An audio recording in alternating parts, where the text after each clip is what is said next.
আসসালামু আলাইকুম প্রিয় ভাই বোনেরা। এই যে এখানে গরম মশলা দিছি, এই যে দারচিনি এলাচ দিছি আর তেজপাতা দিছি, তেল আর পেঁয়াজ, এই দুইটা দিয়ে আমি একটু ভাজা করে নেব। এখানে মুরগির তরকারি রান্না করব।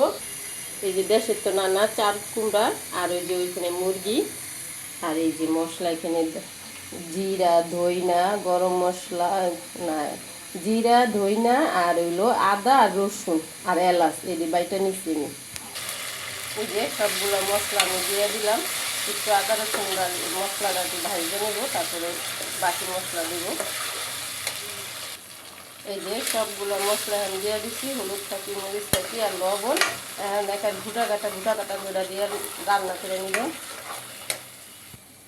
এই যে মশলাটা কষানো হয়ে গেছে, এখন এই যে চাল কুমড়ার আলুটা আমি দিয়ে দিলাম। আর এখানে একটা রাস্তা যেটা একটা মুরগি ছাইড়া দিলাম, জানি মুরগিটা এটা ভিতরে একটা দৌড়ে একটা আমার ওই তরকারিটা জানি কষায় হেলায়।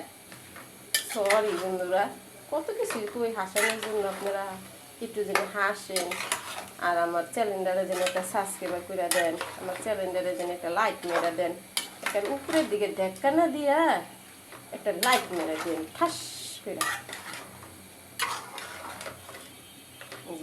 একটা মুরগিটা তরকারি ভিতরে দৌড়ে দাপটে একটা দেখেন মাখা মাখা মাখা মাখা করে ফেলাইছে। ঠাস করে হালকা একটু পানি দিয়ে দিব কষানোর লেগে।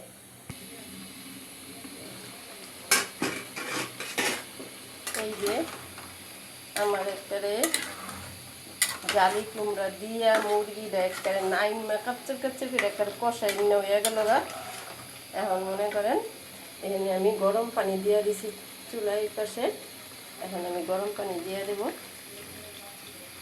এটা হলো ভুনাও না কষাও না, এটা হলো জালি কুমড়া দিয়া একদম তরকারি রান্না করে, সবজি রান্না করে একেবারে হিমনি রান্না করলাম, বেশি করে তরকারি দিলাম, মুরগিটা কম দিয়া রান্না করলাম।